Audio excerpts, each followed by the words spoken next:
en un hotel muy lindo que está cerca de la plaza de comercio, está ahí pegadito, es fundamental.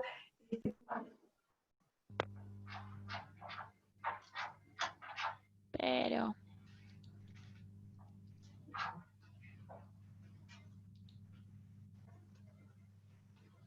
Grace, no se te escucha. Está muteada. Está muteada. Sí.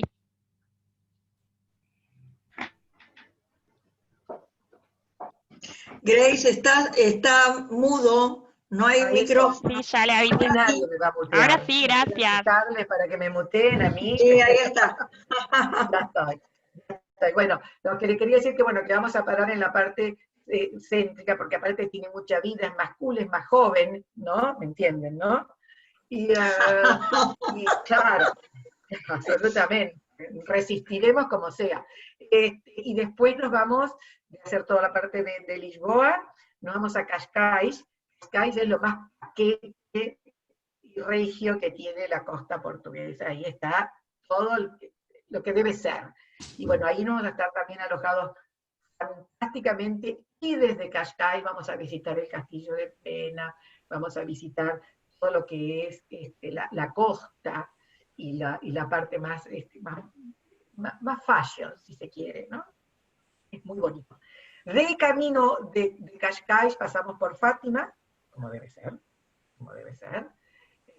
y de allí nos vamos a tomar y a Batalha, que es la parte de los templarios.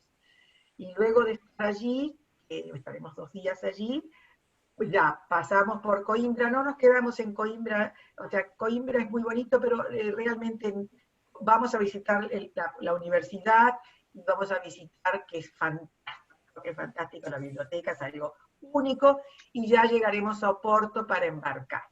El barco lo usamos de hotel también en Oporto, y son 7 días que estamos arriba de ese barco, Amalia Rodríguez, que es estupendo, nuevito, pileta de natación, tiene el barco, tiene todo, y durante 7 días navegamos el Duero hasta la frontera de España.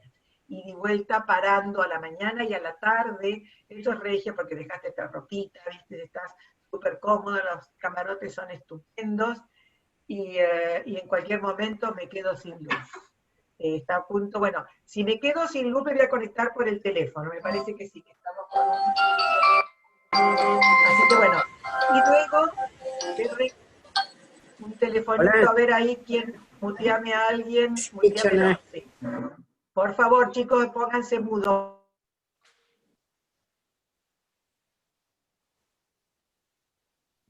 Grace, estás muteada. Desmuteate, Grace. Y luego de los 7 días de navegación, vamos a entrar a la parte española, vamos a ir a las Rías de Galicia, vamos a parar en Pontevedra, en el parador de Pontevedra, que es una belleza, es un parador chico, ya tenemos tomadas también todas las habitaciones, que es fantástico. De ahí visitamos las Rías y empezamos a hacemos ya entonces el camino jacobeo portugués hasta llegar a Santiago de Compostela. Aquellos que quieran después a la vuelta o a la ida hacer el stop en Madrid, lo arreglamos, no hay problema. Y para tener ya una idea cabal, antes de dejarle el micrófono a Astrid para que empiece su presentación, les cuento que para los que quieran hacer este viaje, es en julio, arrancamos en junio, pero era junio-julio del año 2021, les quiero decir que las señas son $1000 reembolsable, repeat, reembolsable totalmente hasta 60 días antes del viaje por cualquier circunstancia. O sea, lo único que estamos haciendo en este momento es tomar los $1000 para reservar los lugares, porque el barco tiene pocos lugares, porque el parador de Santiago tiene pocos lugares, como ya les comenté, pero si por alguna circunstancia cualquier persona no puede hacer el viaje o no se puede hacer el viaje, se le reintegra sin ningún gasto, sin ningún problema la cancelación. Eso para que ustedes se queden re tranquilos cómo viene la cosa.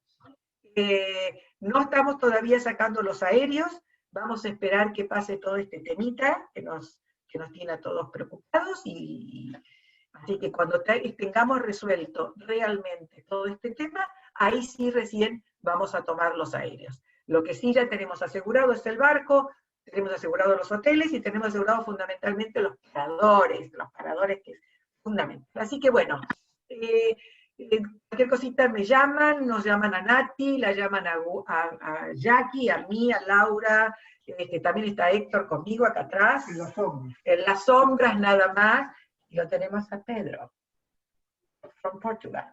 Y bueno, entonces si a ustedes les parece bien, ¿cómo estamos, Jackie? ¿Estamos bien? Hola, Oscar, ¿estás por ahí? ¡Qué bueno! ¡Qué bueno que estás! Ya somos Lidia. 80. Yo sigo admitiendo gente. Bueno. Lo que les vamos a pedir es que mantengan los micrófonos en silencio, si se les puede escuchar perfecto a Astrid, y que no toquen compartir pantalla, porque ahora Astrid va a compartir pantalla. Solo eso. Pero creo que ya estamos listos para empezar. Hola Grace, hola a todos. Entonces, Chao. Hola, ¿qué tal, chiquito? ¿Cómo estás? Bueno, entonces ya estamos. Recuerden dejar los micrófonos silenciados y no compartir pantalla porque Astrid necesita, como buena estrella, toda la pantalla. Entonces, una vez más agradecerle a Astrid, esto no me van a alcanzar las palabras. Ustedes saben que ella da las clases de arte en la universidad, pero también siempre nos ha ilustrado nuestros viajes, que ha sido un plus enorme. Y bueno, creo que esto lo vamos a disfrutar todos, porque es un placer escucharla. Astrid, toda tuya la pantalla. Astrid, ¿está?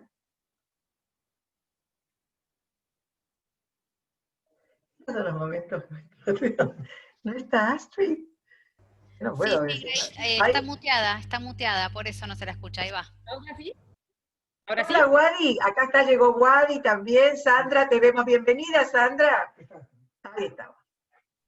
Hola a todos, perdón, estaba muteada, ¿cómo están?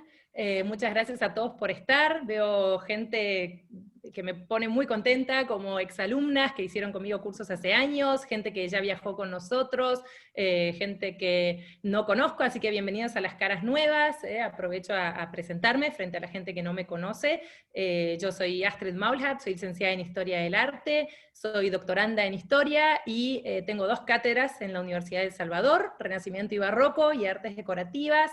Y además doy cursos privados, doy cursos en Nordelta, en mi casa, con la agencia trabajo hace ya unos 3 años, Grace, desde que hicimos aquel 3 viaje. años, amorosa, sí, Así que bueno, una mini introducción para los que no me conocen, y los que me conocen ya saben que van a tener que escucharme hablando mínimo unos 40 minutos del contexto histórico, saben que mi doctorado en Historia me obliga siempre a hablar del contexto histórico de Portugal, que es riquísimo, es importantísimo para conocer de dónde salió todo ese dinero, de esas construcciones gloriosas que vemos en conventos, en castillos, ¿no? Cuando uno viaja a Europa y ve esas construcciones, lo primero que se pregunta es, ¿de dónde sacó la plata esta gente para construir todo eso? Y a veces olvidamos que Portugal fue, incluso en algún momento me animaría a decir, el imperio más poderoso del mundo, incluso antes de Carlos V, creo que lo voy a demostrar ahora empíricamente, la cantidad de colonias de ultramar que han tenido, la metrópoli cosmopolita que fue, así que espero que luego de esta clase les resulte un destino más interesante aún, porque uno piensa en Portugal y por ahí piensa en solamente azulejos o solamente playas, también en los últimos años han puesto museos de arte moderno gloriosos, como la Fundación Gulbenkian, por ejemplo, en Lisboa, que es nueva. Hay muchísimo para ver, si hace muchos años que no van a encontrar una Portugal renovada. Les confieso, yo en general cuando doy clase siempre doy de lugares que conozco. Portugal solamente conozco Lisboa, igualmente conozco bien de la historia de Portugal, así que voy a poder contarles de Oporto, de Sintra, de todos lados, pero por si alguien me pregunta en el momento del chat o alguna pregunta, sepan que solamente conozco Lisboa, porque a veces me dicen, ¿cómo se llamaba el cafecito de al lado de la librería de Oporto? Eso no sé, porque no fui. Y les pido por favor que tengan los micrófonos silenciados, porque a veces lo llama alguien o ladra el perro y me desconcentra, tengo que seguir un hilo, y que las preguntas las anoten en un papel, y al final de la charla me preguntan todo lo que quieran, me quedo todo el tiempo que quieran preguntando, pero no que me interrumpan, porque es imposible por Zoom armar un diálogo ida y vuelta. Entonces, me escuchan primero, 40 minutos, y luego hacemos todas las preguntas que necesiten. Bueno, voy a compartir pantalla, así empezamos con esta clase.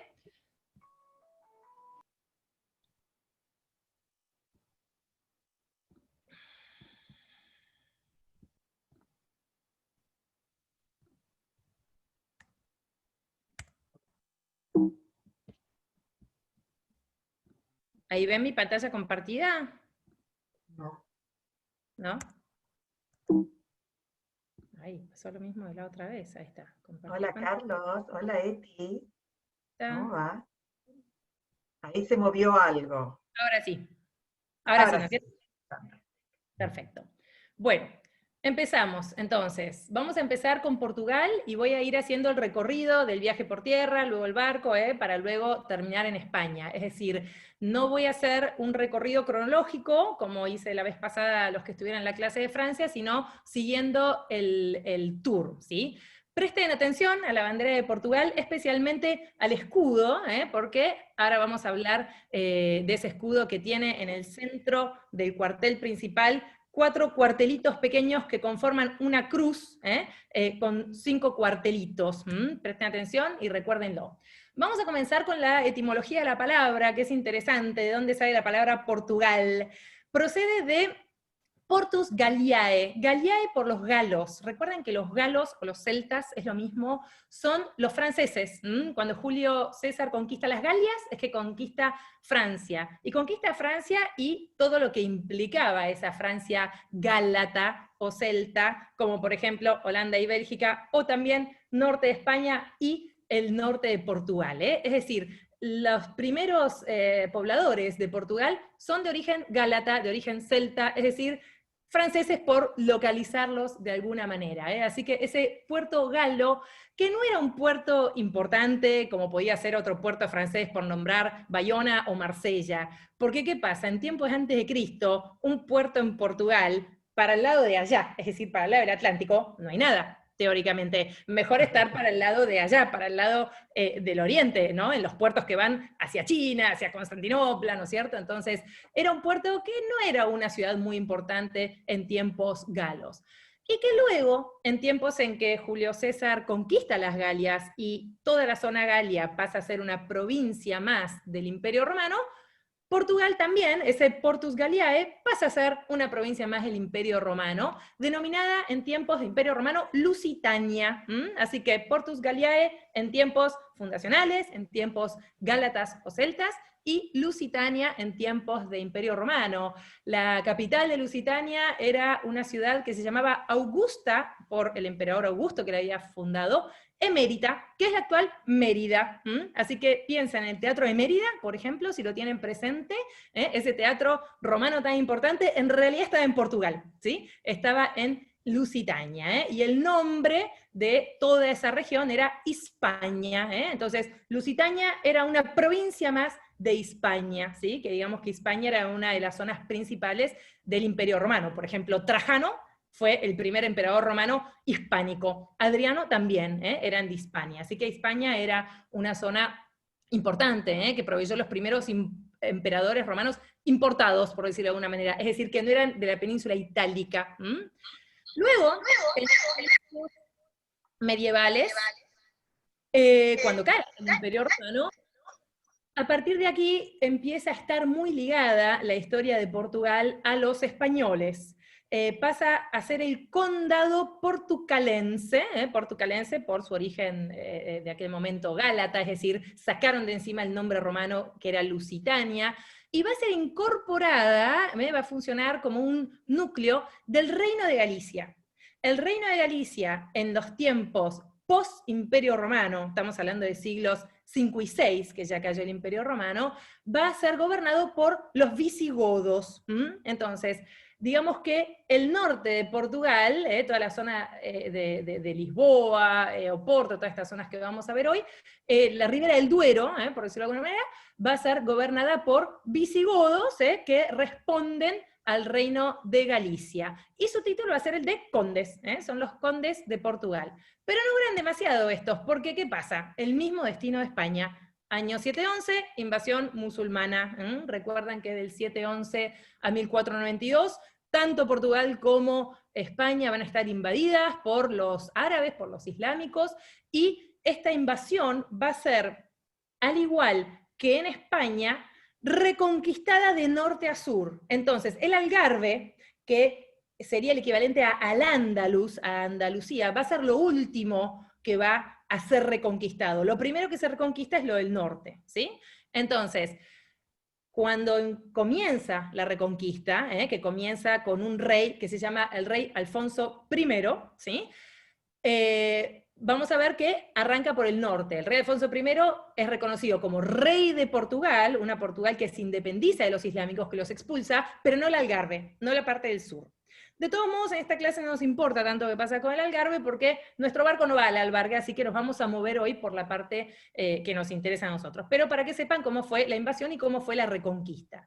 Entonces, 711, prácticamente todo Portugal y prácticamente toda España invadido por el Islam.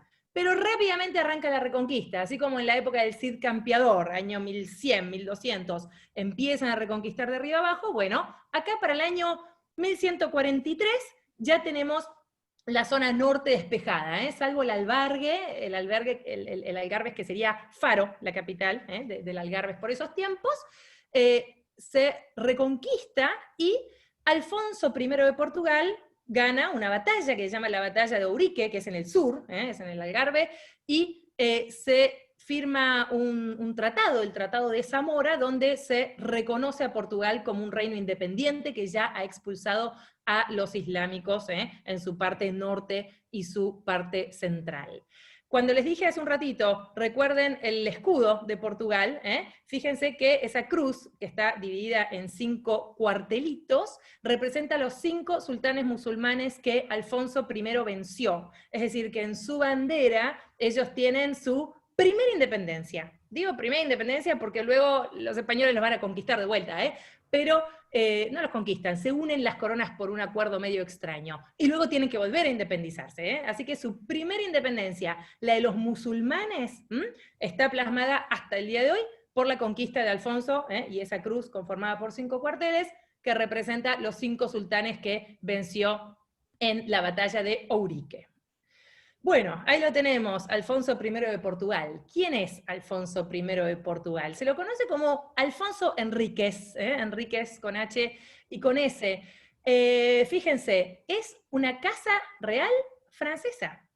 Casa de Borgoña. ¿Los conocen a los duques de Borgoña? A ver, los que estuvieron en Dijon con el viaje de Grace, por ejemplo, conocen a los duques de Borgoña perfectamente.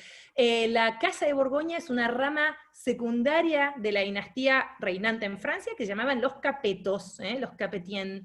Entonces, ¿por qué estos reyes franceses van a estar gobernando en esa Portugal islámica? ¿Qué es lo que ocurre?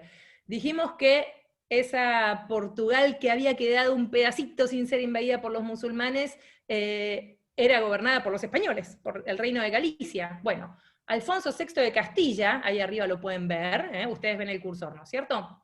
Alfonso VI de Castilla tiene una hija, Teresa, que la casa con Enrique de Borgoña. Entonces Teresa, que para ese momento gobernaba en Portugal, se casa con Enrique de Borgoña. Y a partir de acá arranca la dinastía alfonsina, se le dice también, porque son todos Alfonsos y Sanchos. Fíjense, Alfonso I, Sancho I, Alfonso II, Alfonso III, Sancho II.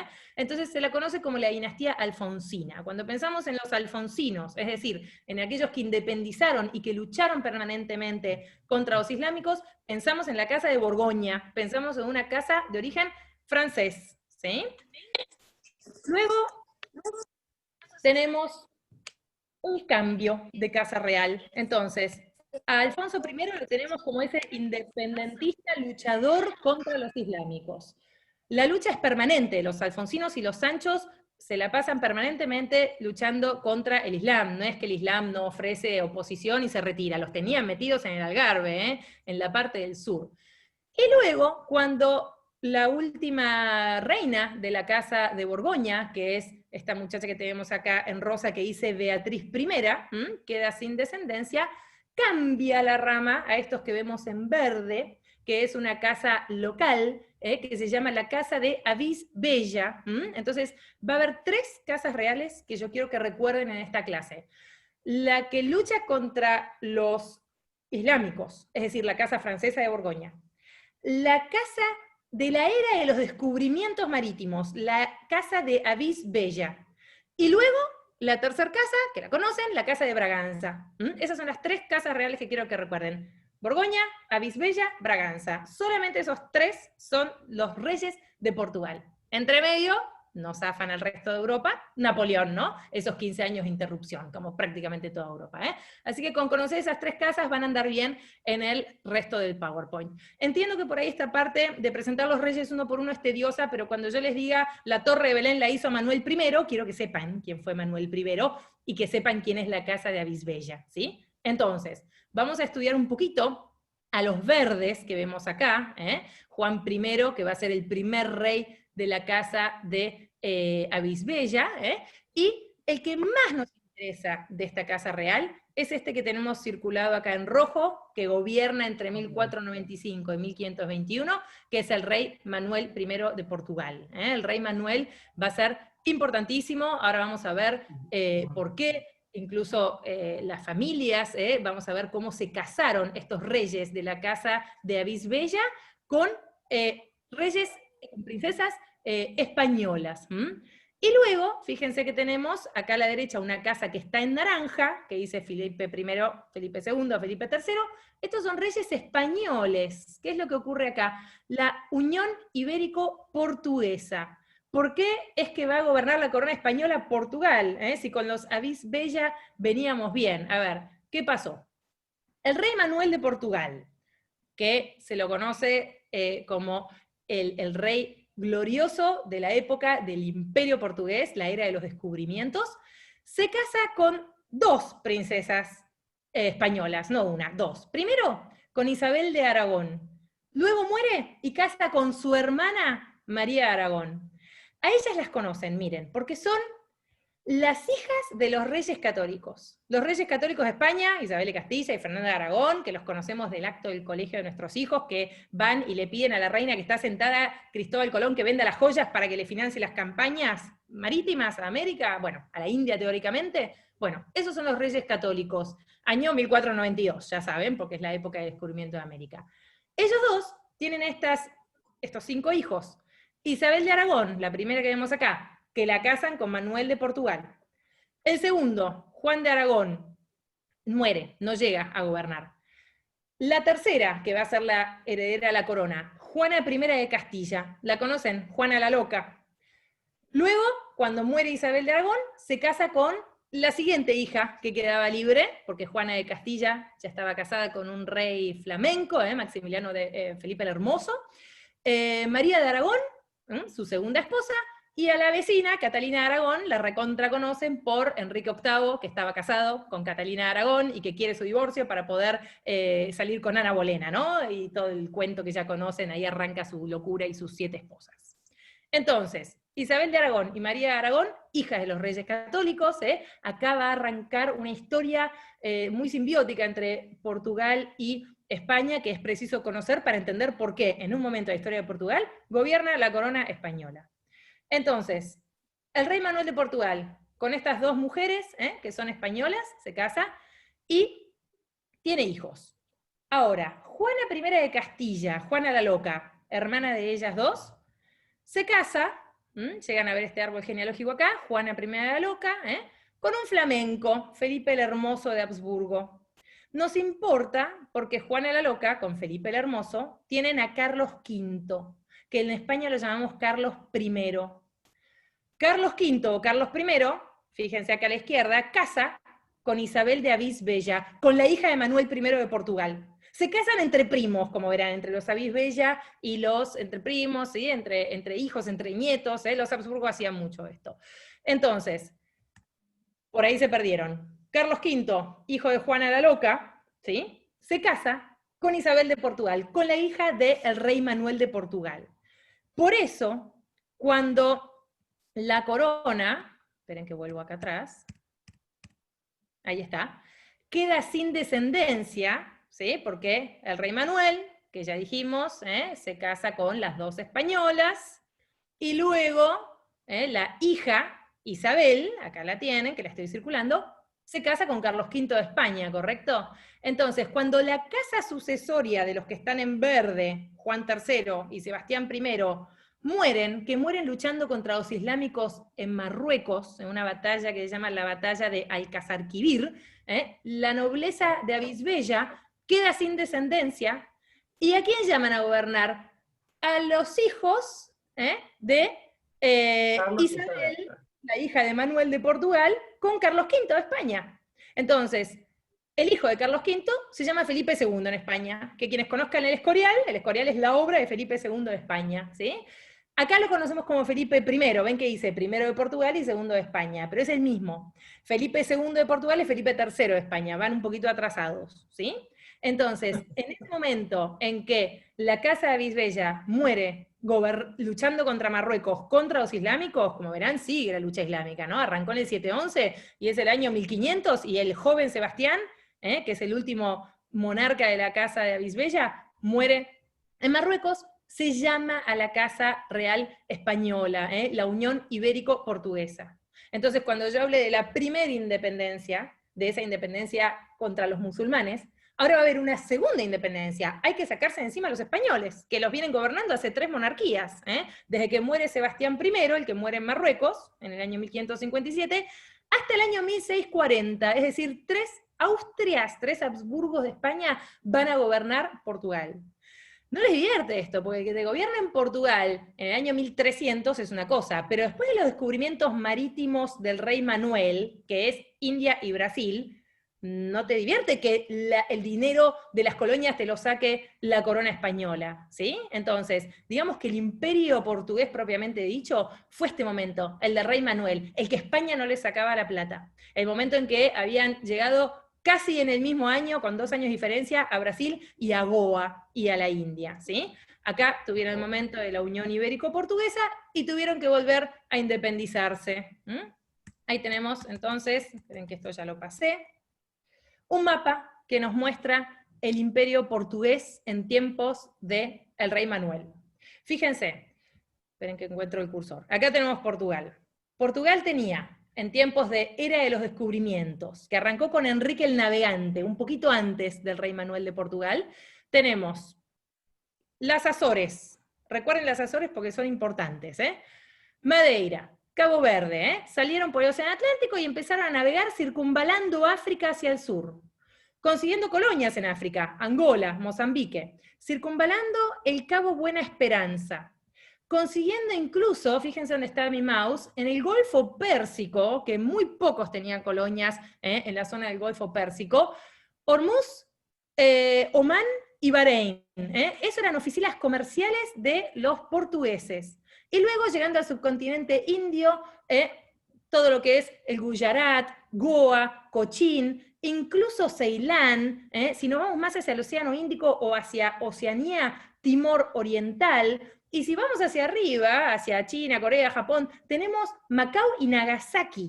O sea, llegaron a controlar el puerto de Macao en China, el de Nagasaki en Japón, Timor Oriental en Oceanía, en África, Luanda, Angola y Mozambique, las islas que acabo de nombrar del Atlántico. Y le sumamos, ya que estamos, Brasil, ¿sí? O sea, imagínense que por todo el mundo esta gente podía conseguir materias primas de lo que quisiera, ¿sí? Entonces, en tiempos de Manuel de Portugal, 2 descubrimientos importantísimos.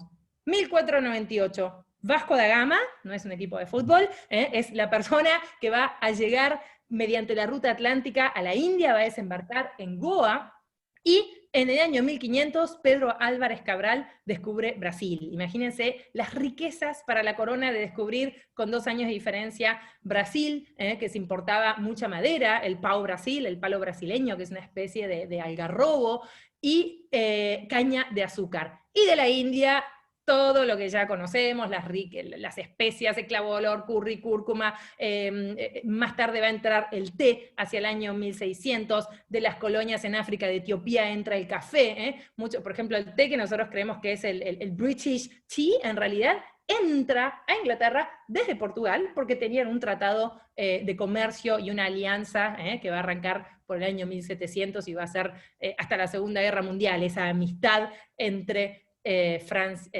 Inglaterra y Portugal, que a Portugal le costó la vida, porque por culpa de eso se comieron la invasión napoleónica. Entonces, muchísimas riquezas, realmente podemos hablar de un imperio, y que el rey Manuel en el año 1500, clavado, estoy segura que era el rey más rico del mundo. Carlos V todavía estaba empezando a asomar en el año 1500, ¿sí? Así que el colonialismo fue muy importante. Me gustaría resaltar la política del rey Manuel en cuanto a la evangelización, Porque cuando fueron a la India, evangelizaron. Lo mandan a San Francisco Javier. San Francisco Javier, uno de los fundadores de la orden jesuita, junto a San Ignacio Loyola, está enterrado en una iglesia en Goa. Se preocuparon por evangelizar en la India. Ellos creían que en la India había 10 veces más riquezas que en Brasil. Entonces se preocuparon por construir iglesias, por evangelizar, por tratar de imponer la lengua. En cambio en Brasil, que pensaron que era nada más que Amazonas y bosque y gente nativos, no se preocuparon por evangelizar. Era el año 1500 y el año 1600, y lo único que hicieron fue ofrecerle a algunos portugueses que se instalaran en los enclaves costeros y simplemente despacharan esa caña de azúcar y esa madera, pero no evangelizaron en Brasil. No quisieron gastar un peso en esos salvajes y construirles iglesias, salvajes entre comillas por supuesto, y construirles iglesias. Más tarde, recién hacia el siglo XVIII, por el año 1700, recién ahí empiezan a evangelizar en Brasil. Se dan cuenta que Brasil es territorio codiciado porque sufre una invasión de Mauricio de Nassau, que era el hijo de Guillermo de Orange, es decir, los holandeses toman Recife. La capital de Portugal en Brasil era Bahía, por esos tiempos, Salvador de Bahía, y ahí deciden evangelizar, Y cuando ven que si los portugueses es territorio codiciado, entonces evangelizamos, y entonces ¿por qué no ponemos dinero y exploramos? Y cuando exploran se encuentran con que, ops, Minas Gerais. Resulta que había oro, diamantes, piedras preciosas, había de todo en Brasil, Así que vamos a ver que luego hay una vuelta de prosperidad en la corona portuguesa gracias al descubrimiento de Minas Gerais. Pero esto no es en tiempos de Manuel. Dijimos que en tiempos de Manuel no pusieron un peso, no exploraron y creían que todas las riquezas estaban en la India y no en Brasil. La Casa de Braganza es la que se aviva y explora en Brasil. Bueno, y acá que tenemos, año 1504, el almirante Alfonso de Albuquerque asegura para Portugal el Golfo Pérsico, lo que dije antes, Bahrein, Omán y Hormuz. Mirá Colonia, vos, mirá en el vos, claro. Muscat, que vamos a ir también en nuestros viajes. Portugal era una metrópoli totalmente cosmopolita, llena de comerciantes de diferentes lugares del mundo que vivían allí, y donde llegaban los productos más exóticos que se puedan imaginar. A lo mejor conocen esta pintura no, este grabado de Alberto Durero, un grabador muy importante del año 1500, grabador oficial de la corte de Carlos V, que hace un grabado sobre este rinoceronte.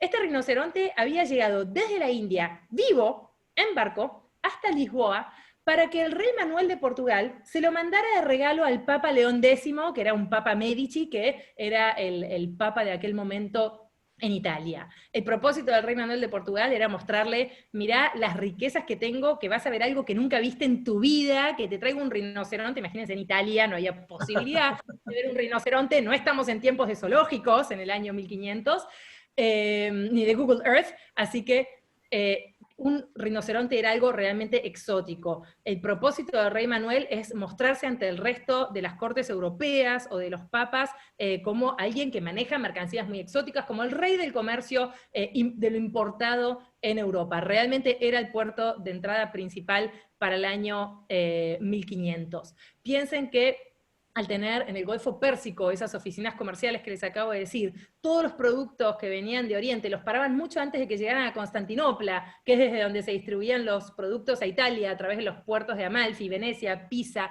Génova. El puerto de Lisboa por estos tiempos va a ser muy importante. Y ni hablar la salida de Atlántico, que antes no importaba y ahora sí, ¿no? Dijimos que en tiempos de romanos a nadie le importa la salida de Atlántico, pero ahora sí, porque circunvalando África llegas a la India y cruzando el Atlántico llegas a Brasil. Bueno, hasta acá, a modo de ejemplo, para que se dé una idea de estas riquezas que tenía el rey Manuel de Portugal, ahí vemos el dinero para construir los Jerónimos, la Torre de Belén, y las cosas que vamos a ver en este viaje. Sale de acá, de esta trading company que se volvió Portugal por estos tiempos.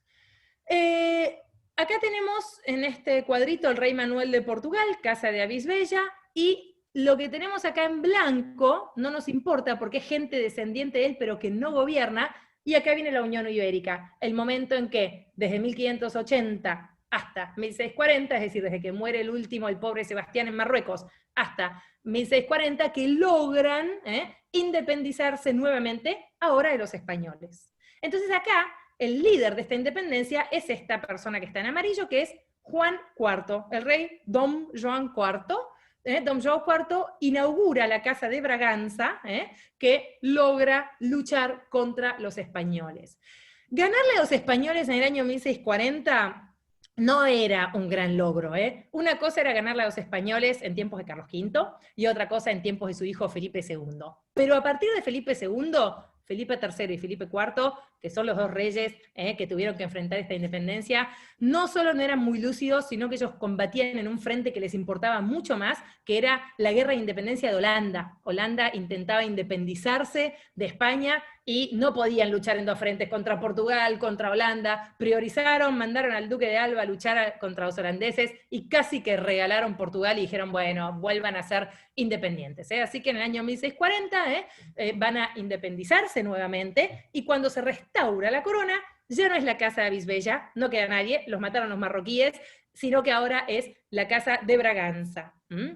Esta Casa de Braganza va a gobernar desde el siglo XVII, desde 1640, que se restaura la corona, hasta el año 1910, que es la revolución en la cual se derroca a los reyes. Sin interrupción, salvo los 15 años de Napoleón Bonaparte, que eso le tocó a toda Europa. ¿Sí? Entonces, Don João IV, primer rey de la Casa de Braganza. Durante el periodo de estos dos que señalo acá, que son Don João V y Don José I, es el periodo en que se descubre Minas Gerais. Entonces acá hay un boom de prosperidad. Así como a Bisbella tuvo todas las colonias que dije antes, trayendo de la India, bueno, ahora la Casa de Braganza va a tener toda la riqueza de Minas Gerais, Ouro Preto, Pernambuco, todo lo que conocemos. Se hubieran quedado un poquito más de años y agarraban Petrobras, ya que estaban, pero bueno, para la época del petróleo ya no eran colonia. Entonces, Don João V, Don José I, la época de las riquezas que venían de Minas Gerais, y Don José I, un protagonista importante que nos interesa porque firma un tratado de alianza, de comercio con los ingleses, que a partir de acá, desde el año 1703, que se firma este tratado, que se llama Tratado de Methuen, o Tratado de los Paños y los Vinos. Como Portugal no tenía industria textil, Inglaterra le daba paños y Portugal le daba vinos, Oporto, Jerez, vieron que en Portugal hay muy buen vino, entonces a partir de acá esta alianza histórica de los ingleses con los portugueses, ¿sí? Así que les diría que de esta casa, de la Casa de Braganza, lo que más me interesa es ellos, Don João V y Don José I, el momento en que tienen mucho dinero por Ouro Preto y que hacen el tratado de alianza. Luego tenemos a la hija de Don José I, la reina María, primera reina mujer en 650 años de historia de Portugal, 650 desde que arranca la Casa de Borgoña. La reina María se come la invasión napoleónica, la Casa de Braganza, para no aceptar que la corona está tomada, decide mudar la capital a Río de Janeiro. En Río de Janeiro va su hijo, Don João VI, y cuando Napoleón cae vuelve a Portugal, pero el hijo de Don João VI, que es Don Pedro IV, se lo conoce como Don Pedro I en Brasil y dice, eu fico, yo me quedo, yo voy a ser el rey de Brasil, se independiza Brasil acá, en el año 1822, ¿sí? Así que ahí tenemos más o menos el momento en que la corona de Braganza pierde a Brasil y se vuelve independiente. Y desde ahí, desde que pierden Brasil y tras la invasión napoleónica, nunca más vuelve a recuperarse, queda ya muy debilitada hasta que en 1910 definitivamente cae la Casa de Braganza. Entonces acá los tenemos, porque siempre está bueno ver figuritas, a Don João IV, Don João V, que dijimos que era el momento en que se descubre Minas Gerais, y Don José I, que dijimos que hacía el Tratado de Alianza con Gran Bretaña. Don José I tiene un pequeño problemita. En el año 1755, fíjense que la asume en 1750, en 1755 va a haber un sismo en Lisboa, que se conoce como el sismo de Lisboa, el terremoto que destruyó prácticamente toda la ciudad de Lisboa. Entonces, mucho de la Lisboa que nosotros conocemos hoy es una Lisboa moderna, es decir, post-sismo de Lisboa, post-1755. Acá tenemos entonces la riqueza, Brasil señalado como la riqueza que le dio al imperio portugués, por esto que les contaba, y Ahora sí, la Casa de Braganza evangeliza en Brasil, porque bueno, toda esta gente, Ouro Preto, tiene que ser civilizada, hablar portugués, ser católica, no pueden andar ahí comiendo gente, los caníbales, que realmente había por esos tiempos. Entonces, un episodio a tener en cuenta. 1755, sismo de Lisboa. No se olviden de esto, es importantísimo porque hay muchos lugares que yo les voy a decir, acá había tal cosa, pero hoy no está más porque el sismo de Lisboa. El sismo de Lisboa fue 9.5 en la escala de Richter, peor que el tsunami de Indonesia, de aquellos años, y vino un maremoto, vino un terremoto, la ciudad, gran parte de la ciudad estaba construida en madera, sucesivos incendios, y hubo que reconstruir esta ciudad, y el encargado de esto fue el primer ministro del rey, don José I, que es el Marqués de Pombal. El Marqués de Pombal es realmente el rey, porque don José I estaba medio pintado por estos tiempos. Marqués de Pombal fue muy importante, hacía y deshacía como quería. El Marqués de Pombal lo vemos acá sentado frente al puerto de Lisboa, con la ciudad a la derecha, y en el piso y en una silla unos planos de reconstrucción de Lisboa. Vieron que es la plaza de Marqués de Pombal, la avenida Marqués de Pombal. Él es una especie de héroe para los portugueses porque reconstruyó la ciudad para el año 1805, en tan solo 50 años la ciudad estaba mejor aún, con mejor infraestructura, mejor construcción de la ciudad medieval que era Lisboa en tiempos del rey Manuel, o en tiempos anteriores al sismo de Lisboa. Digamos que surge la sismología como ciencia gracias al sismo de Lisboa. Immanuel Kant en Alemania escribe un tratado de sismología tratando de estudiar qué fue lo que pasó en el sismo de Lisboa, cómo no lo vieron venir. Piensen que el siglo XVIII es la era de la Ilustración, es la época del iluminismo, que se crean las universidades con las carreras modernas, la época del enciclopedismo, de Diderot, Rousseau, Voltaire, la época de Kant, y creían tener todos los saberes controlados, y de golpe la naturaleza les dio con esta fuerza inconmensurable y sin avisar esta destrucción de una ciudad tan poderosa como era Lisboa, así que surge la sismología como ciencia moderna. El Marqués de Pombal trata de revertir esto, reconstruyendo una ciudad antisísmica, llenándola de estacas por debajo como si fuera Venecia, llenándola de madera entre medio de sus construcciones para que la madera se moviera pero no quebrara, construyendo bloques de edificios afuera de la ciudad y trayéndolos como si fueran prefabricados, algo modernísimo, con construcción protoindustrial para levantar una ciudad de un día al otro y dejarla en mejores condiciones. Y el Marqués de Pombal fue alguien muy libre en cuanto a la religión. Por ejemplo, expulsa a los jesuitas, que en el siglo XVIII igual los jesuitas estaban de oferta pobres y los expulsaron de todos lados, pero él los expulsa antes de que los expulsen.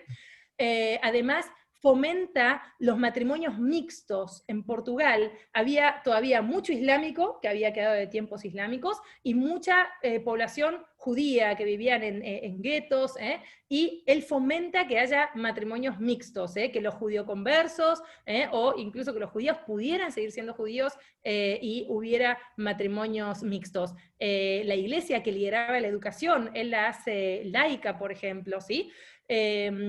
Toma medidas muy antieclesiásticas. Es un momento en que se construyen pocas iglesias, consecuentemente, así que para el arte, las iglesias de tiempos de Marqués de Pombal nos interesa más lo civil, digamos, porque no es donde puso mucho dinero. Fue visto como un héroe en Portugal, no así en sus colonias. Es decir, no así en Brasil, que todavía Brasil no estaba independizada. En Brasil lo consideraban como un opresor, porque él decía que no había que construir conventos ni iglesias en Brasil para que el oro de Minas Gerais no fuera a parar a revestir las iglesias de Salvador de Bahía, y fuera todo para la corona portuguesa. Así que para los brasileños el Marqués de Pombal es como el cuco, y para los portugueses el Marqués de Pombal es un héroe de la libertad. Esto es algo muy, lo que podríamos llamar bonapartismo sui generis, ¿no? Libertad en el reino, pero no en las colonias, una cosa así sería. Bueno, y para el año 1806, la ciudad termina de construirse en el 5, y en el 6, la invasión napoleónica. Qué mala suerte, pero bueno, ellos eran aliados de Gran Bretaña. Napoleón, que saca por el año 1805, luego de haber perdido en Trafalgar contra los ingleses, el bloqueo continental, seguramente se acuerdan del colegio, esto le bloquea a Inglaterra en el siglo XIX, en 1805, en plena revolución industrial, Inglaterra llena de colonias, que tienen materias primas de todos lados, no tienen a quién enchufárselas dentro de Europa porque Napoleón le hace el bloqueo. Todo lo que vemos en rojo punteado son los puertos bloqueados, y Portugal se rehúsa por esa vieja alianza desde tiempos de don José I, a que no va a plegarse al bloqueo continental. Listo, te invado, le dice Napoleón. Los portugueses no quieren aceptar que la corona está tomada, mudan la capital a Río de Janeiro, y ahí es cuando don Pedro I, el hijo, no vuelve a la caída de Napoleón, y Brasil se termina independizando.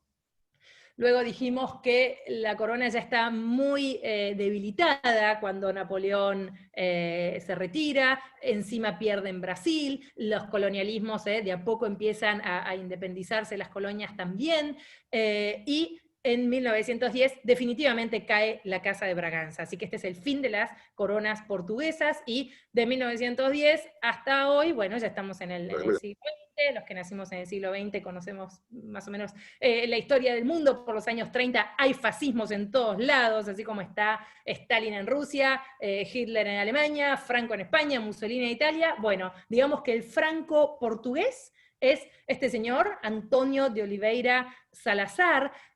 Digo el franco portugués en la escala de lo que es Portugal contra lo que es España, ¿no? Porque no podemos hablar de la cantidad de fusilamientos que hubo con Franco en España, pero sí podemos hablar de un fascismo, porque era un régimen, fue una dictadura, él estuvo 36 años en el poder, cualquiera que fuera opositor se lo censuraba, se lo encarcelaba, perdón. Fue un gobierno con un fuerte corporativismo nacionalista, católico, él había intentado entrar en el seminario, Oliveira Salazar tenía el apoyo de la iglesia, bueno, al igual que Franco, ¿no? Franco, digamos que su apoyo era ejército, falange, iglesia. Acá la diferencia es que es una dictadura civil y no militar, porque él no es un hombre que proceda no es militar, él era catedrático de finanzas en la Universidad de Coimbra, y antes había querido ser cura, ¿sí? Entonces, es otro perfil, pero sí es un fascismo, sí hubo fusilamientos, sí hubo encarcelamientos, no en la gran medida de lo español. Hasta que, bueno, luego de 36 años de dictadura, en el año 68 muere, viene un gobierno puesto por ellos, que es el de Marcelo Caetano, hasta que en el 74 la Revolución de los Claveles, muy pacífica, en la Plaza de Comercio de Lisboa, derroca a Marcelo Caetano y a esta dictadura, y vuelve la democracia. Muy cansados por la guerrilla portuguesa, esto es una diferencia con Franco también, ¿no? Él defendía a ultranza tener colonias portuguesas, principalmente las de África, las de Mozambique, las de Angola. En cambio Franco, ya para los tiempos franquistas no les quedaba una sola colonia a los españoles. Manila la perdieron a finales del 19, ya para el siglo XX no les quedaba nada. En cambio Portugal, que sí tenía, había permanentes guerrillas, intentaban independizarse, y en la Revolución de los Claveles esto jugó un rol importante. Otra cosa que me gustaría destacar de Antonio Oliveira Salazar es que él, a diferencia de Franco, no apoyó nunca el nazismo, lo contrario, se alió como viejo aliado de Gran Bretaña, de la historia de Portugal, al bando de los aliados. En tiempos de la Segunda Guerra Mundial, él se mantuvo teóricamente neutral, pero puso las Azores a disposición como base aérea para el bando de los aliados. Con lo cual, cuando termina la Segunda Guerra Mundial, él es el bando de los buenos, de los ganadores, y le permiten entrar en la OTAN, ¿no? En la Organización del Tratado del Atlántico Norte.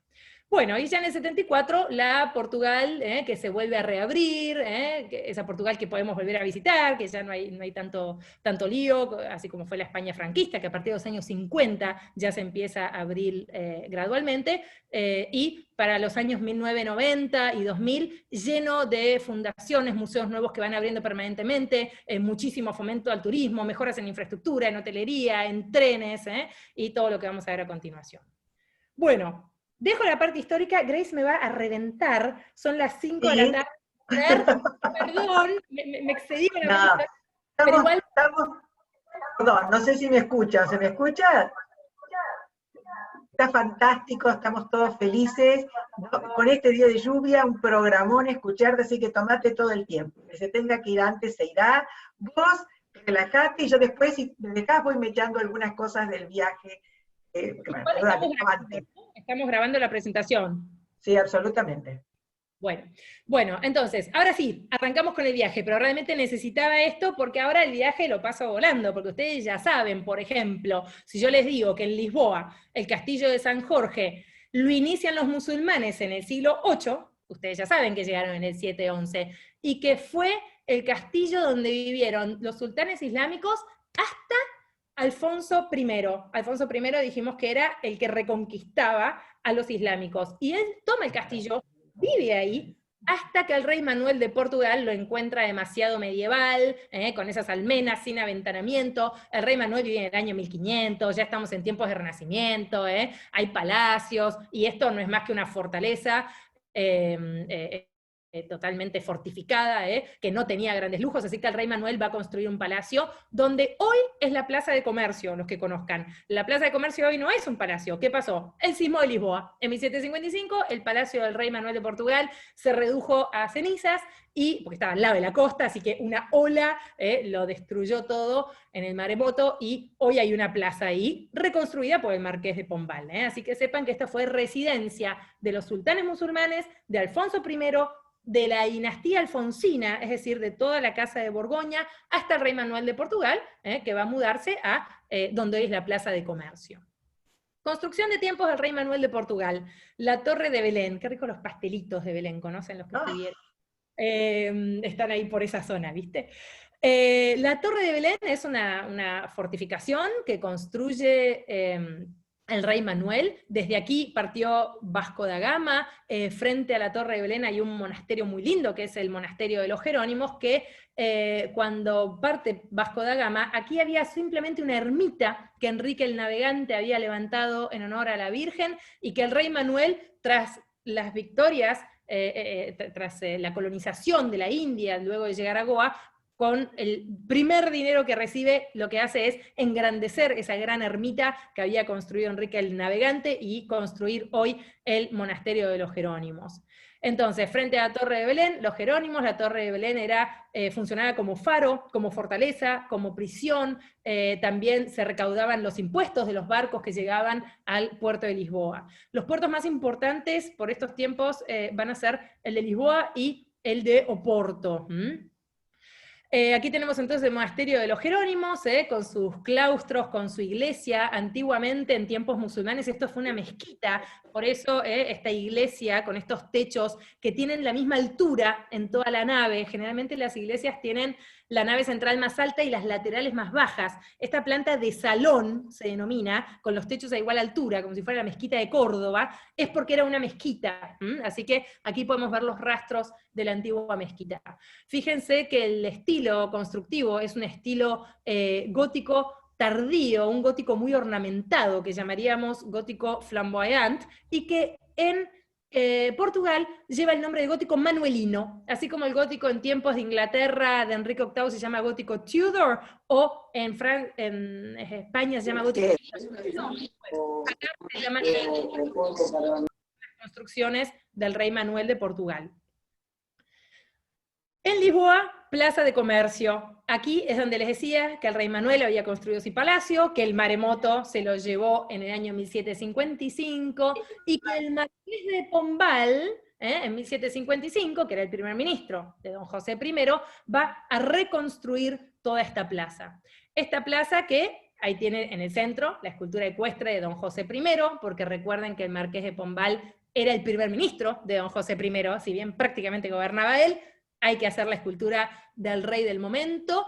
Esta plaza que mira al río, ¿no? Recuerden que Portugal se une a la desembocadura del río Tajo, que viene de España, con el Océano Atlántico. Hay un oceanario muy lindo ahí, los que fueron capaz lo conozcan. Esta plaza que antiguamente era el palacio, la reconstruye el Marqués de Pombal con toda esta técnica que les comenté de construir afuera de la ciudad y traer los bloques prearmados protoindustrialmente, salvo la puerta central, esa puerta tan grande que estamos viendo, la puerta de la Vía Augusta, de la Rúa Augusta creo que se llama, que es del siglo XIX, es decir, no es pombalina, sino que es del siglo siguiente. Lo hace la Casa de Braganza, pero es del siglo siguiente. Fíjense que la plaza es amarilla, el color amarillo era el color de la realeza, y en 1910 se pinta de rosa, que es el color de la República, el color de del derrocamiento de esa corona de Braganza, y la pintan de rosa para sacar el amarillo real, y luego se vuelve, en tiempos de Salazar, se va a volver a como era, respetando el color original. En la ciudad de Lisboa, bueno, tienen 2 días libres, así que van a poder pasear por el barrio de Alfama, que es el barrio más antiguo que se mantiene en Muy pie. libre no se los voy a dar, ¿eh? No, y conmigo menos libres. Si yo voy a hacer viaje... así que van a andar paseando por la judería, porque ahí coexistían las 3 religiones, todavía había islámicos, había judíos, había católicos, así que es un barrio muy rico culturalmente. Luego tenemos el barrio alto, que podemos subir a través del elevador de Santa Justa, y ya quedamos ahí en la zona alta. El elevador de Santa Justa, por supuesto, es industrial, es el siglo XIX, si tenemos un elevador, por supuesto, no es de tiempos manuelinos, es el siglo XIX, y es un estilo neogótico, fíjense que uno diría, ay, pero estos arcos góticos, no, obviamente que es neogótico porque de ninguna manera este coronamiento y este mirador sería de época. El neogótico estuvo muy de moda en el siglo XIX, piensen los que conocen Barcelona, por ejemplo, cuando vamos a la Catedral de Barcelona, la callecita de atrás que tiene el Puente del Obispo, que la gente va y se saca la selfie en el Puente del Obispo y en realidad es del siglo XIX, no es gótico, a pesar de que está en el barrio gótico, ¿sí? Así que es una construcción neogótica. Y un museo que yo cuando fui a Lisboa todavía no estaba abierto, me encantaría conocer, es el Calouste Gulbenkian. Él es un comerciante armenio que donó una colección monstruo, y además tiene Rubens, tiene Tiziano, es glorioso, pero además, ¿cómo está puesto este museo? Es un arquitecto, que ahora no me acuerdo el nombre de estos importantísimos, y es lindísimo la exposición, las vitrinas, la iluminación, cómo está puesto curatorialmente, a mí me interesa un montón verlo. Bueno, a ver, en Lisboa podríamos dar una clase entera, pero el tiempo es tirano, y si no, no voy a terminar más porque hay que dar muchos lugares, así que voy a tratar de correr un poquito.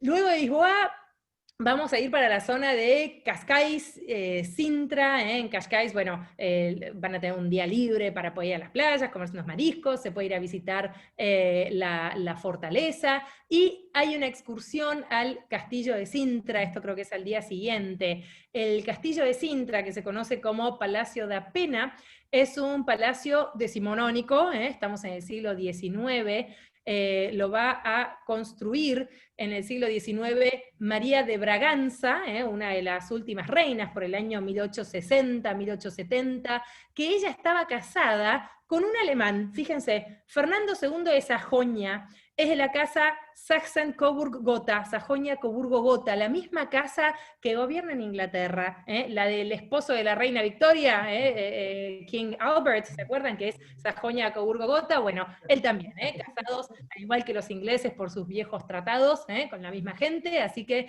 este alemán, que él es el caprichoso en realidad, que manda a construir esto, mucho más que ella, tiene una mentalidad romántica propia del siglo XIX. A ver, alguien que esté acá, que seguramente haya viajado a Viera, haya ido a conocer el castillo de Füssen. ¿Conocen el castillo de Ludwig II, que es ese castillo que parece el de Disney?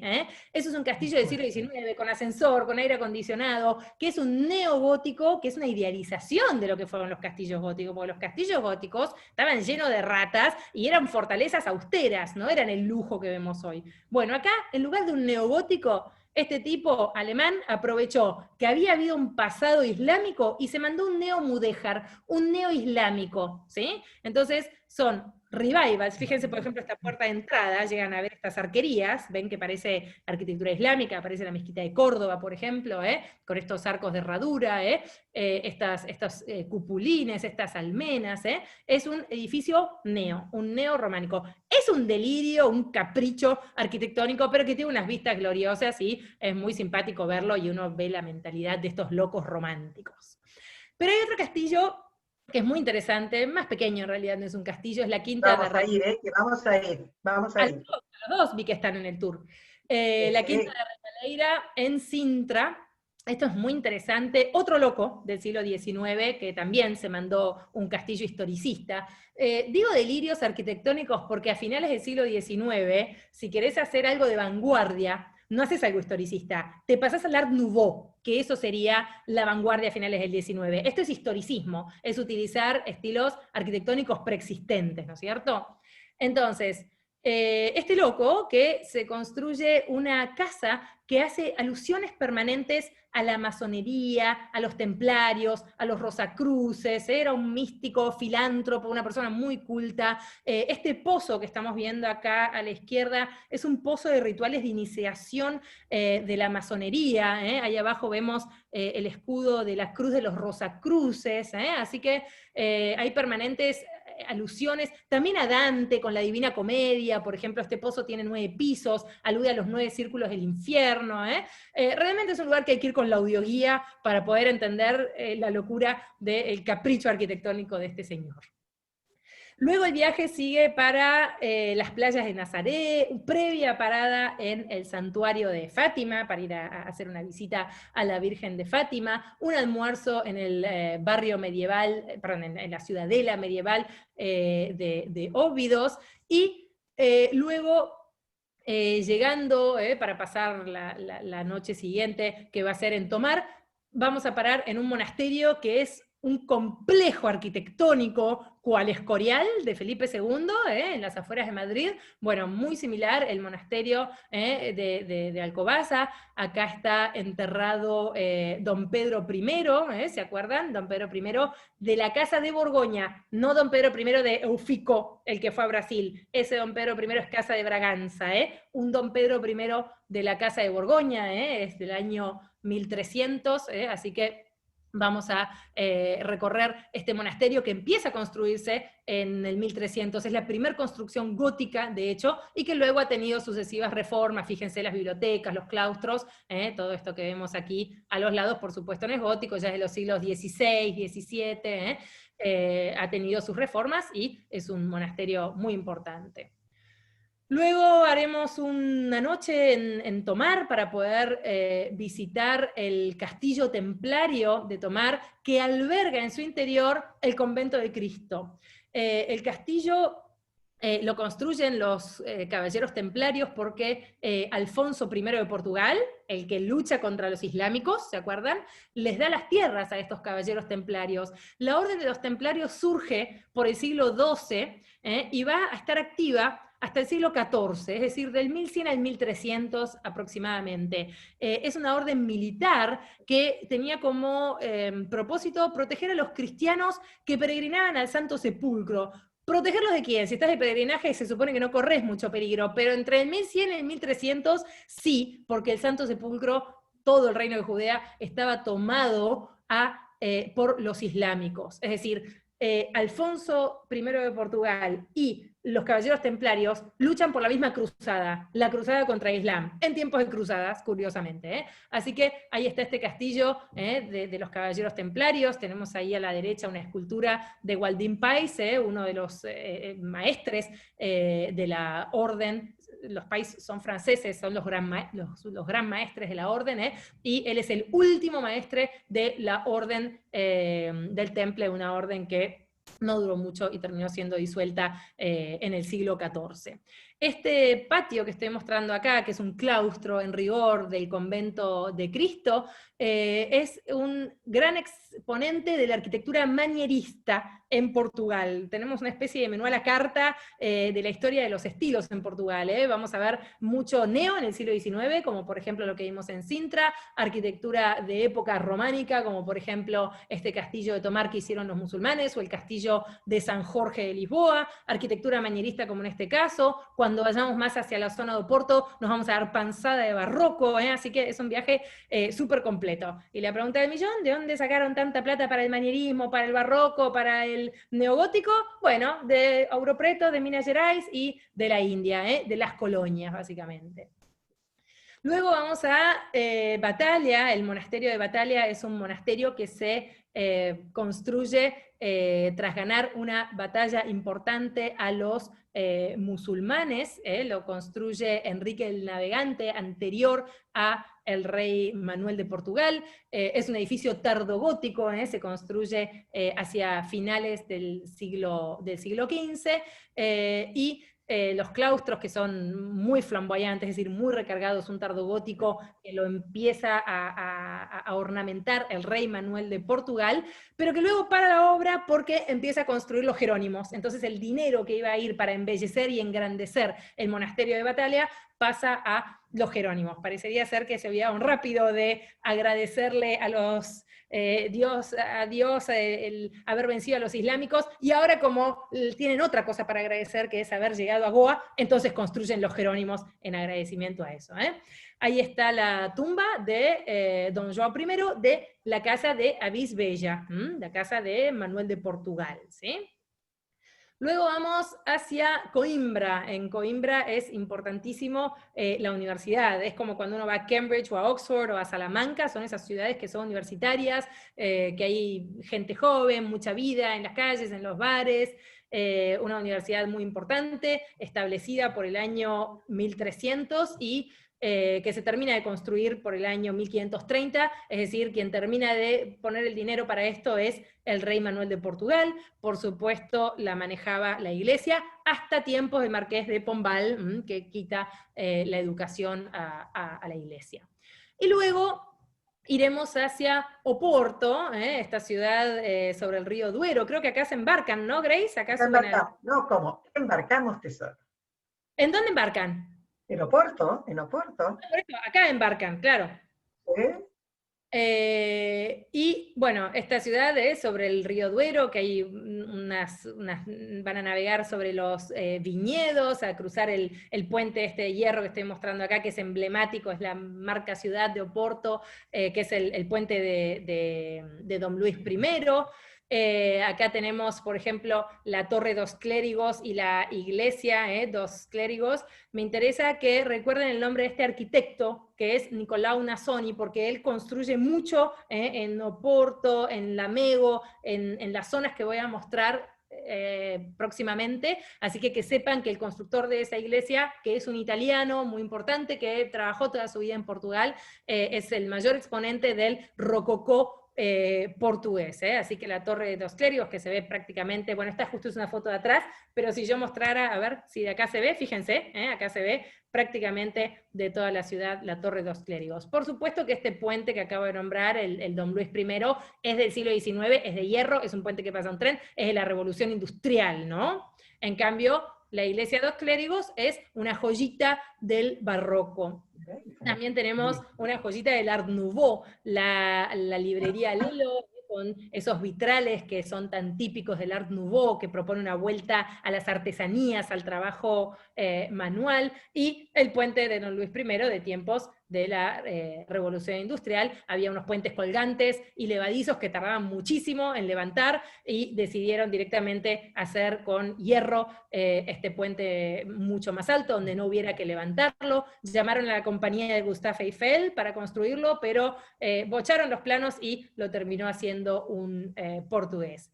Y una de las atracciones de Oporto es ir a visitar la estación de tren con esos azulejos gloriosos. Ustedes saben que Portugal tiene una tradición alfarera importantísima, desde tiempos de los musulmanes, que ellos fueron los grandes alfareros, tanto en España como en Portugal. Piensen, por ejemplo, a lo mejor no conocen tanto Portugal, pero sí supongo que conocen bien España, y habrán estado en los bañuelos de la Alhambra, esos azulejos que revestían, o en el Alcázar de Sevilla, los islámicos tuvieron una tradición alfarera de azulejería muy importante, pero en Portugal hay una diferencia que los diferencia mucho de España, que es que en España los azulejos suelen ser alicatados, como cortados con un alicate. Son azulejos que tienen, por ejemplo, estrellas de 8 puntas y motivos geométricos. En cambio acá los azulejos se utilizan más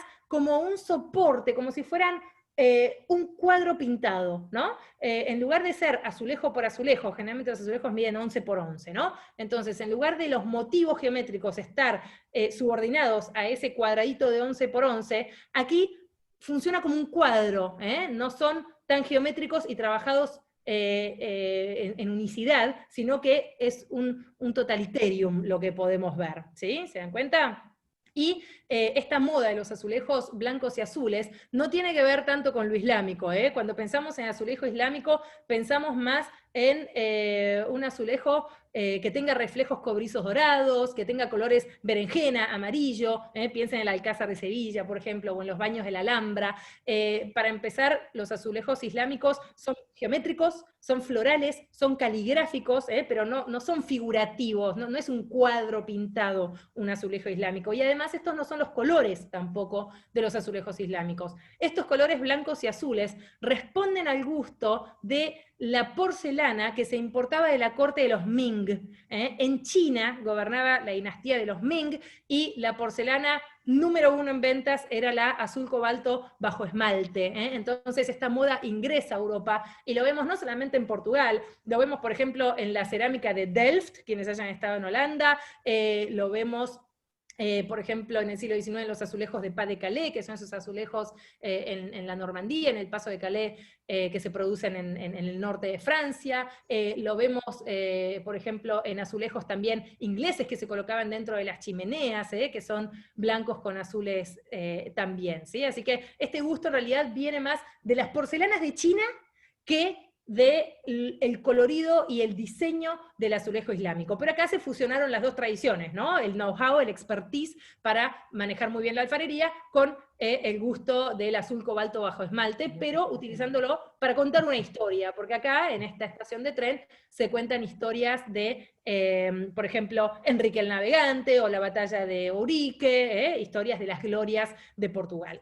Estos azulejos son del siglo XIX, no son del siglo XVIII, pero en el XVIII se usaron muchísimo también. En iglesias en el Algarve, por ejemplo, se ve mucho, en Faro, o ahora vamos a ver en La Mega, por ejemplo, se usó muchísimo. Estos justo son del XIX, pero vienen desde el XVIII utilizándose.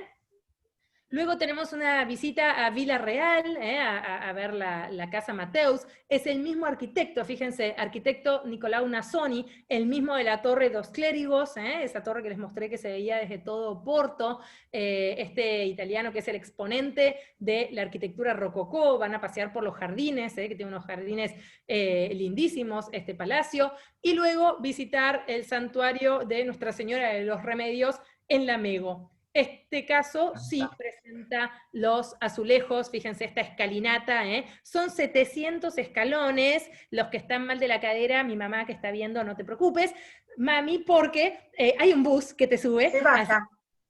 No hace falta que hagas los 700 escalones. Y en este caso sí, los azulejos son del siglo XVIII. La escalera y la fuente, hay una fuente acá arriba, a ver si tengo una foto, bueno, acá no sé si se llega a ver, hay una fuente antes que precede a la iglesia, son del arquitecto, son diseño del arquitecto. No obstante, se construyeron bajo su proyecto a su muerte, pero son proyecto de Nicolau Nasoni, que es el mismo de Castillo, que es el mismo de la Torre dos Clérigos. Ahí está. Bueno, luego Pasamos a la parte de España. En España vamos a ir a conocer Salamanca, una ciudad que al igual que Coimbra tiene una vida muy interesante por la universidad, que es la más antigua de España, una universidad fundada en el siglo XII, con un estilo muy propio que tiene esa ciudad, que se denomina el estilo plateresco. Salamanca es la capital del plateresco. El plateresco es un estilo que se dio en España en el siglo XVI, lo utilizaron los reyes católicos, Carlos V y Felipe II, y es una mezcla de lo que ya había en España, que era el estilo gótico, que en la época isabelina construyó iglesias góticas. Por ejemplo, pienso en Burgos, León, Toledo, catedrales góticas fantásticas. Más la fusión de ese sincretismo que se dio por la invasión islámica, que en España lo denominamos lo mudéjar. Entonces, la influencia mudéjar por su pasado islámico, lo gótico, que era lo que imperaba en el siglo XV, sumado al Renacimiento que a través de la imprenta en el año 1500, en tiempos de Carlos V, entró en España. Entonces, el plateresco es una mezcla de gótico, más Renacimiento, más mudéjar. Solamente se va a dar en España el plateresco, en Portugal, es decir, en los lugares que tuvieron invasión musulmana, y en América, que a pesar que no hubo invasión musulmana en América, por el año 1500-1600, sí hubo mano de obra que vino a trabajar como esclava acá, ¿sí? Entonces, si conocen Cusco, o la Plaza de Armas de Lima, habrán visto el plateresco. También se puede ver en México, por ejemplo, en los alrededores, si vemos en Puebla, así que el plateresco es un estilo bien propio que si queremos ir a verlo hay que ir a Salamanca. Hay un arquitecto muy famoso del plateresco que se llama Enrique Egá, que construyó prácticamente en todo Salamanca, por ejemplo, este claustro de la universidad, o la Casa de las Conchas de Salamanca, que tiene unas conchas marinas en la fachada, esos puntitos que ven, son unas conchas marinas haciendo referencia al peregrino. Ustedes saben que el símbolo del peregrino de Santiago de Compostela es la vieira, la concha de 14 rayos de las vieiras del mar Cantábrico, ¿no?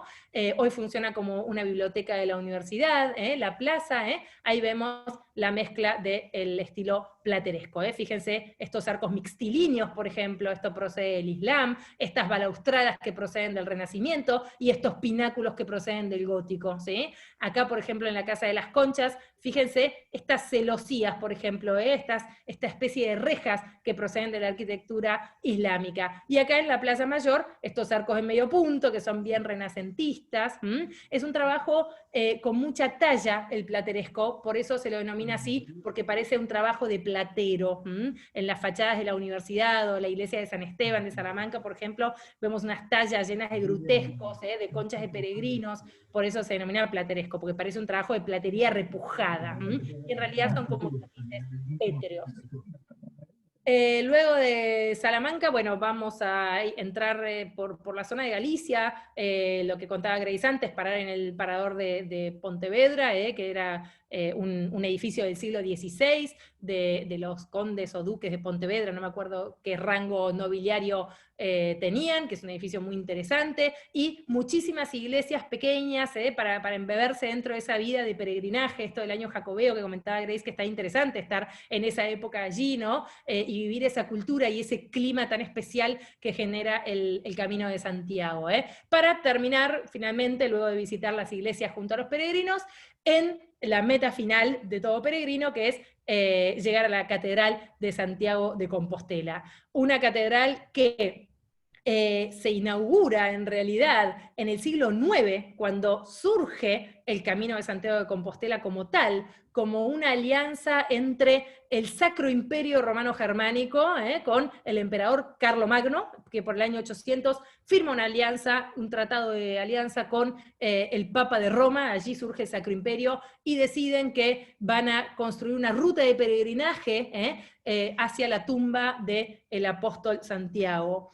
Se llama Santiago de Compostela porque teóricamente allí estaba el Camposanto, donde estaba enterrado el apóstol Santiago, y una estrella iluminó ese Camposanto, es decir, una stella en latín, iluminó el Camposanto. Entonces el Campus Stellae, la estrella que caía sobre el campus, y por eso Compostela, sería Santiago de Campus Stellae. Si bien se sabe que el apóstol Santiago en realidad murió bajo los castigos de Herodes en el reino de Judea, se supone, la tradición cuenta que el cuerpo fue trasladado a España y que una estrella no paraba de brillar sobre esa tumba de ese camposanto, y allí se decide que en honor al apóstol Santiago se va a hacer esta ruta de peregrinaje.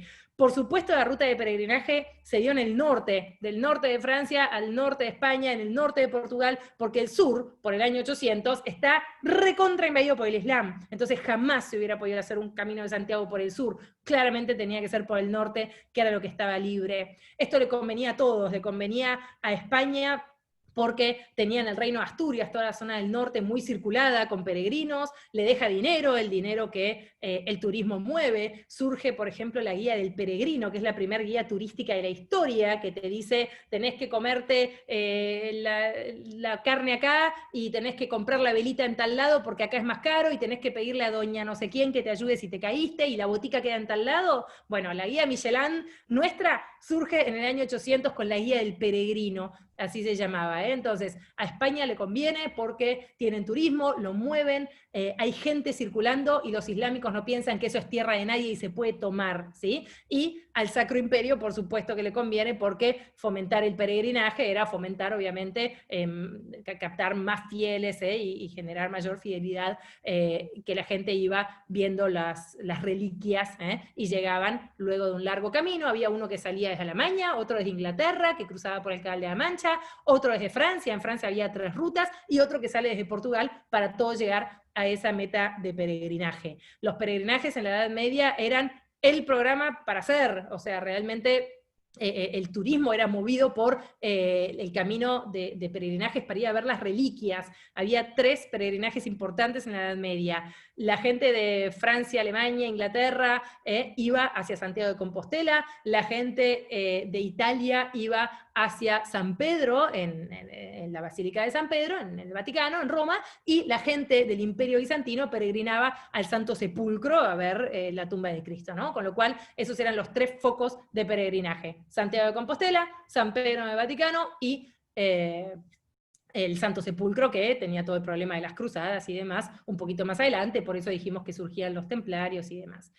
El interior de la iglesia de Santiago de Compostela, a veces la gente se desilusiona, porque te dicen, hey, yo afuera veo un castillo prácticamente, ¿no? Uno ve esa fachada barroca imponente con las torres campanarios, y cuando entras ves una bóveda de cañón corrido, unos muros pelados fríos de piedra. ¿Qué es lo que ocurre? Se mantuvo original de la época medieval el interior, y la fachada la han remodelado durante el barroco, durante el siglo XVII. Entonces, la fachada es del XVII, el interior es del año 1000, pero el interior es de época, la fachada está remodelada. Y el retablo mayor, por ejemplo, que es este que vemos acá a la derecha, está todo construido en la época de barroco con el oro que han traído los españoles de las plazas del Cusco, de Colombia, todo lo que trajeron de América.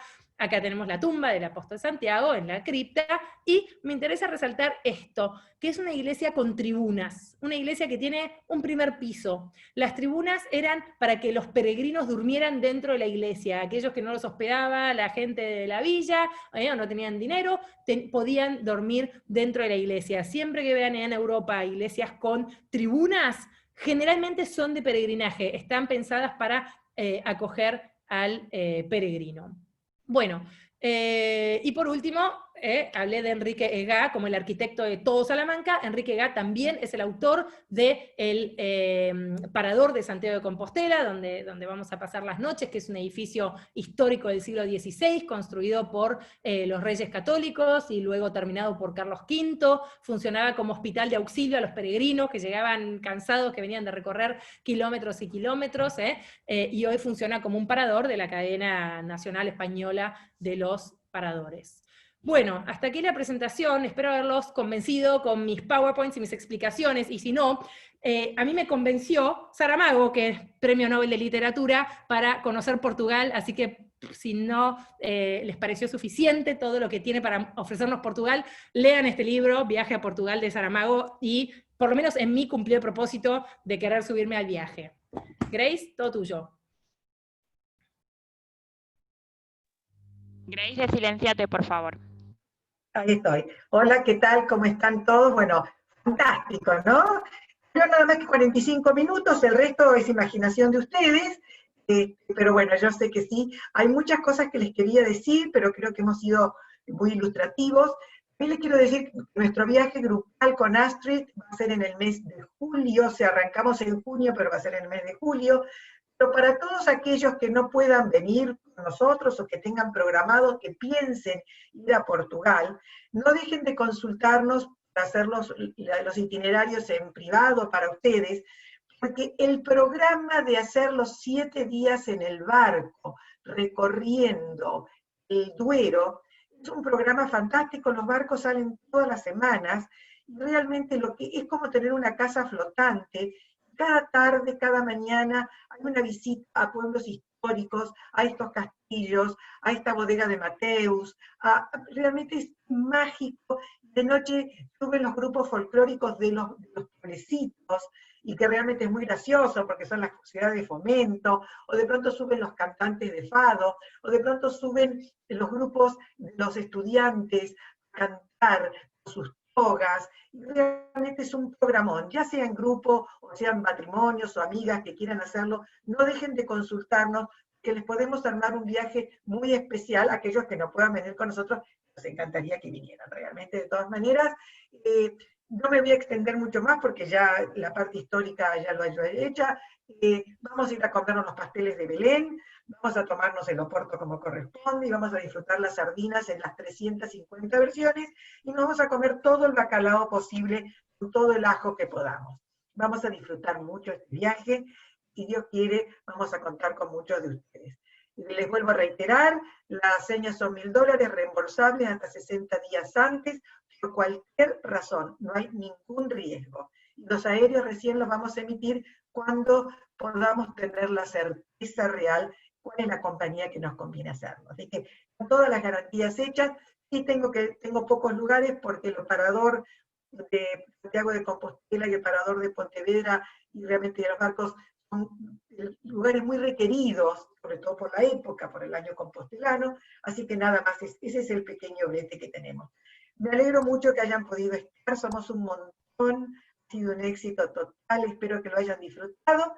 Dentro de 15 días Astrid va a dar la clase de Alemania, del viaje que vamos a hacer a Alemania, recorrer la Gran Alemania, así que los voy a convocar a aquellos que tengan ganas de escucharla también. Es un viaje estupendo para hacer en cualquier época del año. Así que bueno, muchísimas gracias a todos, les mandamos un beso acá con Héctor, con Nati, con Guada, con Jackie, con todo el equipo, Vicky que no puede estar porque está ahí emitiendo, todo el equipo de Morizán. Estamos muy encantados de que sigan con nosotros, tan fieles. Les mandamos un beso muy grande, Muchas chicos, y gracias, vamos a pasar Graciela. un videíto, vamos a pasar el videíto. Gracias. Graciela y Héctor. Hermoso. ¿Gustó, Fanny? Bueno, miren el Encantada. videíto, ahora les mando también el video a todos para que lo tengan, y después les voy a mandar la clase grabada para que la tengan a compartir con amigos. Sí, te pedía Gracias. que me lo mandaras por mail todo el recorrido para irlo estudiando. Perfecto, ya los que quieran me lo piden y ya les mando el recorrido para que lo tengan. Gracias, gracias a todos. Gracias, Héctor. Muchas gracias, Astrid. Gracias.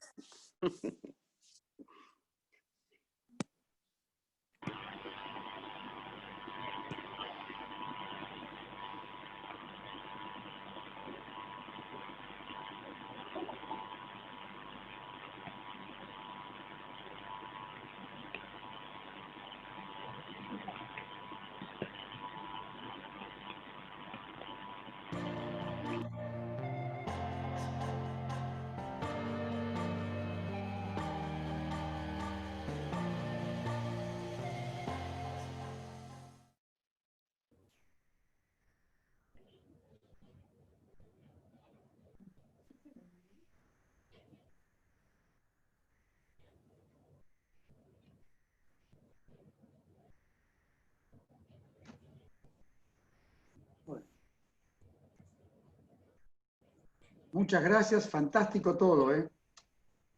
Gracias, Jacqueline, gracias, Héctor y Grace. Gracias, chicos. Gracias, Eti. Besito.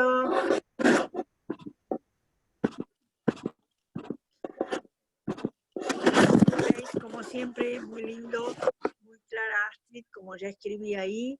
Y bueno, muy tentador, el viaje es lindísimo. Conozcas o no conozcas, vale la pena volver. Tesoro, ¿eh? O sea, ¿para repetir o no? Pero, repetir o estrenar, siempre es útil. Chao, linda, los felicito a los dos. Y un beso a las chicas, a Nati, a todas. Hasta luego. Chao, Astrid, gracias.